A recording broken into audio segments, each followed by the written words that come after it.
Salut à toi, Stéphane Lapointe. Aujourd'hui, nous allons voir les transitions dans OpenShot. Donc, on va travailler plusieurs façons de faire pour les transitions, regarder ce qui est bien, ce qui est moins bien. Donc, on va voir quelques petites astuces à travers ce tutoriel.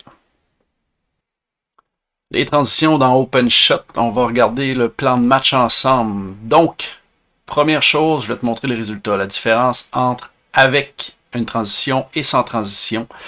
Je vais te montrer en deuxième lieu comment créer un fondu très rapidement. Donc, si tu veux faire un montage vidéo rapidement sans trop te casser la tête, je vais te montrer deux façons de faire. La première qui est un peu plus rapide, pas la meilleure. La deuxième qui est quand même très rapide, mais qui te donne beaucoup plus de flexibilité. Ensuite, méthode manuelle directement sur la vidéo pour créer une transition. Méthode manuelle plus complexe, tu vas voir, on va avoir une transition de fondu, on va rapetisser aussi l'image. On va utiliser les transitions dans la banque de transition. Et je vais te montrer comment être capable de mettre des vidéos un à la suite de l'autre, que ce soit de haut en bas ou de bas en haut. À la fin, je vais te montrer une façon très peu orthodoxe d'utiliser les transitions. Donc, on va superposer deux vidéos. Et la première vidéo qui est sur la première piste va devenir une opacité plus faible pour être capable de voir les deux vidéos une par-dessus l'autre. Donc, ça va te montrer un peu comment ça fonctionne une transition dans OpenShot. Pour notre premier exemple, j'ai mis deux vidéos, une à la suite de l'autre. Comme tu vois, il n'y a aucune transition entre les deux. Et pour mieux voir, on va agrandir un peu notre partie vidéo. Donc, à l'aide des poignées, je vais agrandir cette partie-là qu'on voit un petit peu mieux. Parfait. Et là, je vais prendre mon curseur ici, je vais l'approcher de la fin de ma première vidéo. Donc, on voit que les deux vidéos sont une après l'autre. Quand je vais faire play, donc la vidéo saute de une à l'autre directement. Donc, aucune transition, donc on y retourne une après l'autre. Dans le deuxième exemple, tu vois, j'ai ajouté une transition qui est un fondu. Donc, on le voit ici en haut, c'est un fondu. J'ai mis ma transition et je suis venu mettre ma vidéo au départ de cette transition-là. Donc, on voit que la transition, je suis capable de la déplacer, mais on va le voir tantôt plus en détail. Maintenant, je vais venir placer mon curseur ici. Donc, je vais cliquer ici. Et là, on va voir que la transition entre mes deux vidéos est vraiment plus douce. Donc, si on appuie sur « On joue », on voit que les deux vidéos se superposent une par-dessus l'autre. Donc, ce qui nous amène à changer de vidéo de façon plus facile et plus douce à l'œil. Donc là, on va voir comment faire pour travailler avec des transitions dans OpenShot. Je vais maintenant te montrer comment faire une transition rapide. Si tu veux faire un montage vidéo très rapidement, pas de perte de temps, regarde bien ça. Donc, on va installer nos deux séquences vidéo sur la même piste. On doit vraiment les installer sur la même piste. Je vais maintenant agrandir mes séquences vidéo. Ça va me donner plus d'options. Et voilà. Donc, j'ai plus de temps pour chaque séquence vidéo. Pas plus de temps, mais ma largeur de ma séquence vidéo me permet d'avoir beaucoup plus d'options. Maintenant, j'ai mes deux séquences vidéo. Donc, si je clique avec le bouton de gauche sur ma séquence ici, que je maintiens le bouton de gauche, je suis capable de promener ma séquence vidéo. Maintenant, si je veux faire une transition rapide, ça prend toujours un minimum de temps pour être capable de faire une transition. Donc, je ne pourrais pas le déposer juste ici à côté. Tu vois, il ne se passe absolument rien. Je l'ai déposé dessus, mais il ne se passe rien. Donc, je dois lui permettre d'avoir une transition avec un minimum de temps. Une sorte, on va s'en donner un peu plus pour avoir une belle transition douce. Et voilà. En lâchant le bouton de gauche, automatiquement, vu que mes deux séquences vidéo sont superposées, je crée une transition de fondu. Donc, on va regarder le résultat. Donc, j'appuie sur Play ici. Qu'est-ce qui arrive? Donc, on voit ici le fondu qui se fait très doucement.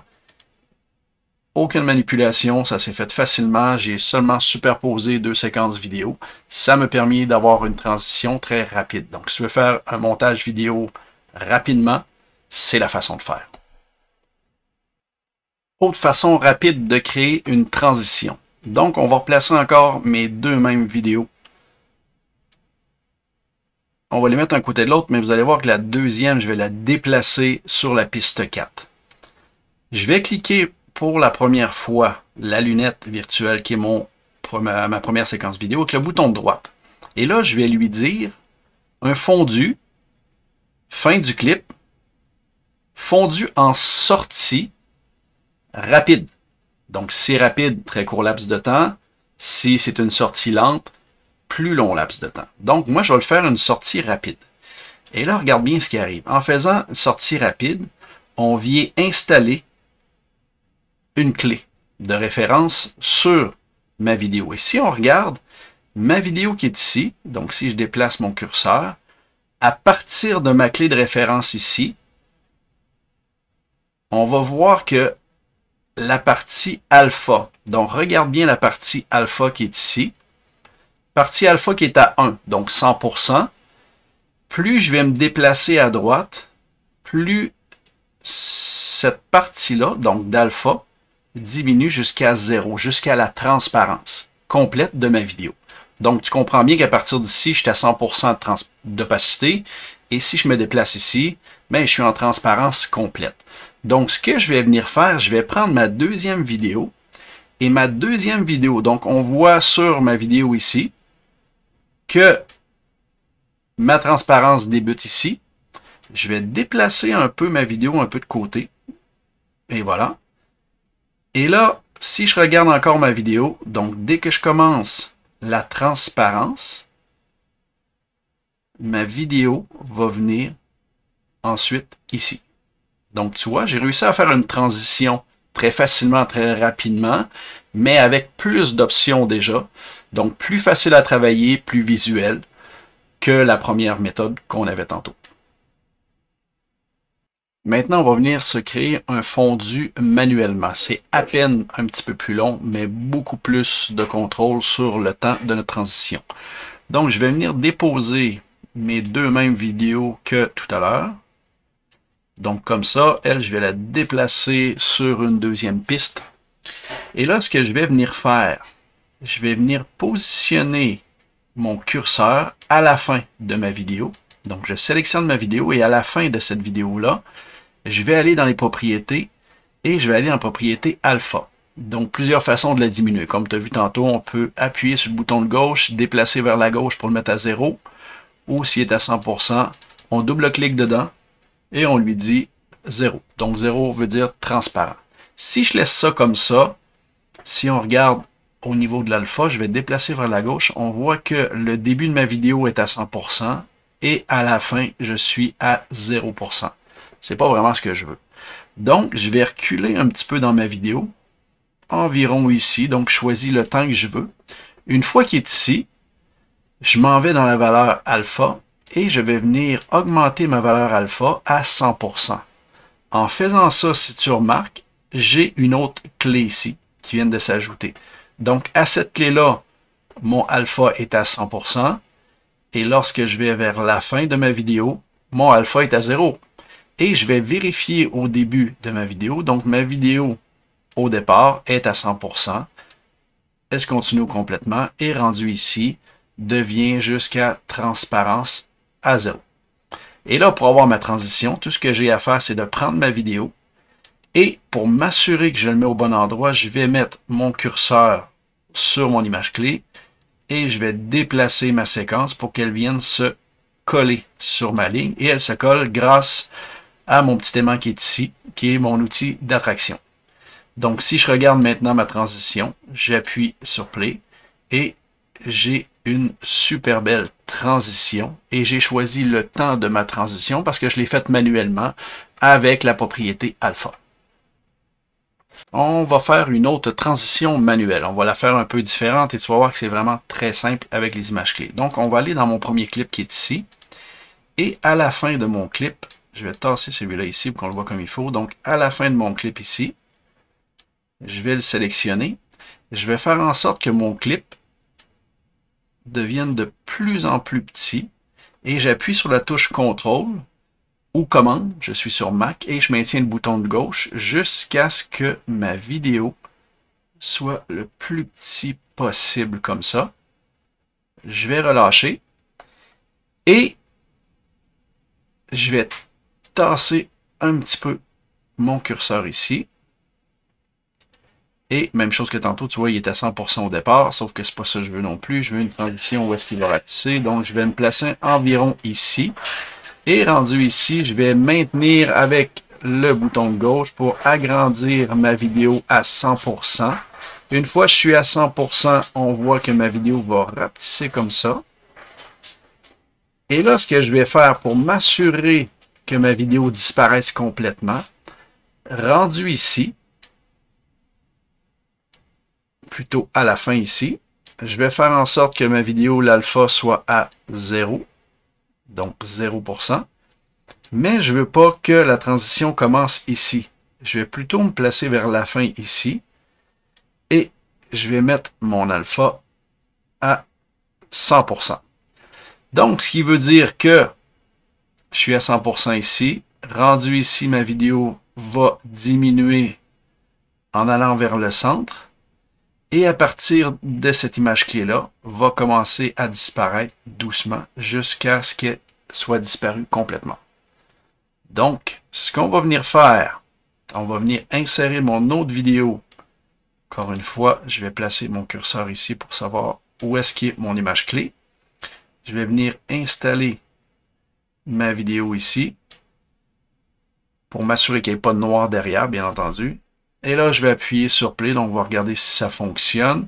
Donc, il rapetisse et commence à disparaître tranquillement. Et voilà, ma transition est faite. J'ai fait une transition manuelle à partir des propriétés et des images clés que je suis venu installer sur mes séquences vidéo. Maintenant, on va venir utiliser les transitions qui sont dans notre banque de transitions ici. On va prendre, exemple, barre croisée. Vous pouvez prendre n'importe lequel, donc je vais prendre barre croisée, je vais le descendre directement sur ma piste. On voit que la transition est quand même assez large. Pour rapetisser ma transition, je viens ici sur le bord, on voit que le curseur change. Donc, deux flèches gauche et droite. Si je maintiens le bouton de gauche, je suis capable de rapetisser ma transition. Ce que je peux faire aussi, je peux toujours aller dans mes propriétés. Donc, je peux jouer directement ici pour sélectionner où est-ce qu'elle va terminer. Par contre, je vous dirais que je préfère, et de loin, venir chercher le curseur qui est ici. On va le laisser quand même assez long pour être capable de le voir. Et regardez bien. On va placer notre transition ici à la fin de notre première séquence vidéo. Je vais déplacer ma deuxième vidéo ici en bas. Mais on va faire un petit ajustement et regardez bien. Je vais prendre le curseur et je vais me déplacer doucement. En me déplaçant doucement, je vais sélectionner ici. Donc, en me déplaçant doucement, on regarde, ma luminosité est à -1. Si je continue à me déplacer jusqu'au centre, je suis à 0 et de l'autre côté, je deviens à 1. Mais là, regarde bien, pour s'assurer d'avoir le plus de vidéos possible, pour ne pas perdre de ma séquence non plus, je vais déplacer mon curseur et quand je vais commencer à voir la transition, donc on commence à voir la transition ici, donc là c'est important dans la transition de voir ma deuxième vidéo. Si je l'enlève complètement ma deuxième vidéo, tu vois, ça devient complètement noir, c'est pas ça qu'on veut. Donc ce qu'on veut, on va déplacer mon curseur, quand ça commence à être noir ici, on va venir prendre ma vidéo et la coter directement sur mon curseur. Donc, quand je vais commencer à voir ça ici, on a déjà notre couleur qui va embarquer. Donc, si on regarde en avance normale, donc dès qu'on commence à le voir, notre vidéo est directement là. Donc, notre transition fonctionne très bien. Et voilà. Maintenant, si on regarde ça, j'ai ma vidéo qui est en haut, et j'ai l'autre qui est en bas. L'inverse ne fonctionne pas. Si, exemple, je descends cette vidéo-là ici, je descends ma transition et que je viens placer ma vidéo ici, on va voir que la transition ne fonctionne pas. Et on va voir pourquoi. Donc, tu vois, ma transition ne fonctionne pas du tout. Et la raison est fort simple. Les pistes font en sorte que la piste la plus haute, c'est elle qui est prioritaire et en descendant. Ça, on l'a déjà vu, c'est comme des couches. Si je veux être capable de l'utiliser comme ça, je vais te montrer comment faire. Je vais replacer ma transition ici. On va revérifier si tout ça fonctionne. C'est fonctionnel. Fantastique. Maintenant, on va regarder comment faire pour être capable de mettre les pistes au-dessus. Parce que sinon, si on regarde ça comme ça, si on a plusieurs pistes, on va se ramasser avec 30, 40, 50 pistes. Et c'est un peu inutile. Ça va être plus compliqué à travailler dedans. Pour être capable de travailler à l'inverse avec mes transitions, ce que je vais venir faire, tu vas voir, je vais placer cette vidéo-là ici et ma vidéo ici. Si je la place ici, ma vidéo, donc si on met à peu près le même temps, tu vas voir que présentement, ce n'est pas fonctionnel. Pourquoi? Et voilà. Donc, elle va chercher directement la vidéo ici et commence la transition après. Donc, c'est pas vraiment une très belle coupure. Si on regarde sur la transition, au départ de ma transition, je suis à -1 et à la fin de ma transition, je passe par 0 et je retourne à 1. Comme je vais à l'inverse, ma vidéo maintenant passe de celle du bas à celle du haut. Je vais venir inverser ma transition. Et là, tu vas voir, à la fin de ma vidéo, de ma transition, maintenant je suis à -1. Et au début de ma transition, maintenant je suis à 1. On va regarder si c'est fonctionnel. Donc, on va placer ça ici et on va regarder si ma transition fonctionne. Et voilà, ma transition fonctionne. Très doux. Et ça va éviter que tu te ramasses avec un paquet de pistes en cascade. Tu sais, imagine-toi que tu as une première, une transition deuxième, troisième, quatrième, cinquième, ça finit plus. Donc, tu vas être capable peut-être de travailler avec 3, 4, 5 pistes et par la suite remonter les pistes. Donc, ça va te permettre d'avoir une certaine clarté et une facilité de travailler avec tes vidéos, même si tu travailles avec des transitions. Pour bien comprendre comment fonctionnent les transitions, on va venir faire un petit test, une petite activité qui ne servira pas à grand chose pour les vidéos, mais ça va te permettre de bien comprendre. Présentement, j'ai deux pistes, piste 5, piste 4. Ma piste 5 est en haut, donc c'est elle qui est, on pourrait dire, prioritaire. Donc présentement, comme lunette virtuelle est à 100%, l'opacité est à 100%, mais si je promène mon curseur, je ne vois que ça. Pour être capable de voir mon clavier, il faudrait que je la tasse, et en la tassant, là, je peux le voir. Mais dès que je retourne avec lunette virtuelle, je ne vois plus mon clavier. Donc, je ramène ça ici, et je vais déplacer un fondu ici en bas, que je vais venir élargir jusqu'à la fin de ça ici. Là, c'est important de comprendre que l'opacité, lorsqu'on est sur la transition et qu'on travaille sur l'opacité, on ne travaille pas sur l'opacité de la séquence, mais bien sur l'opacité de la transition. Ce qui veut dire que lorsque ma transition est à 100%, je ne vois plus la vidéo. Je la fais complètement disparaître. Donc, c'est l'inverse que si j'étais sur ma vidéo. Donc là, présentement, on regarde sur ma transition ici. Donc, au départ, je suis à 1.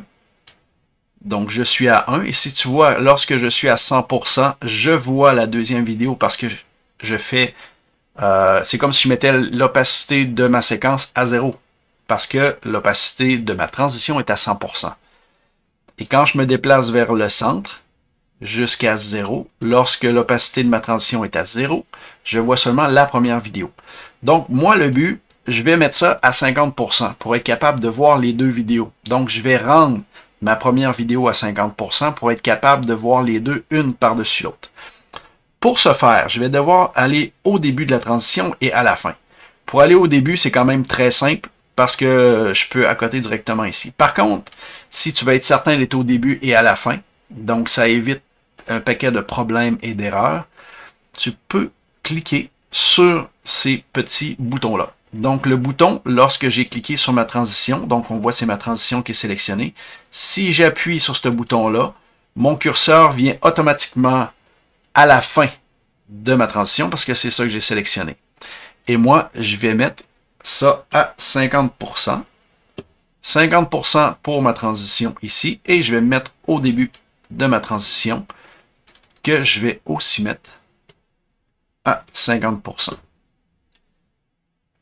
Et là, si je regarde mes deux vidéos sont superposées. Donc, ma première vidéo de ma piste 5 est à 50%, ce qui me permet de voir la vidéo qui est en dessous.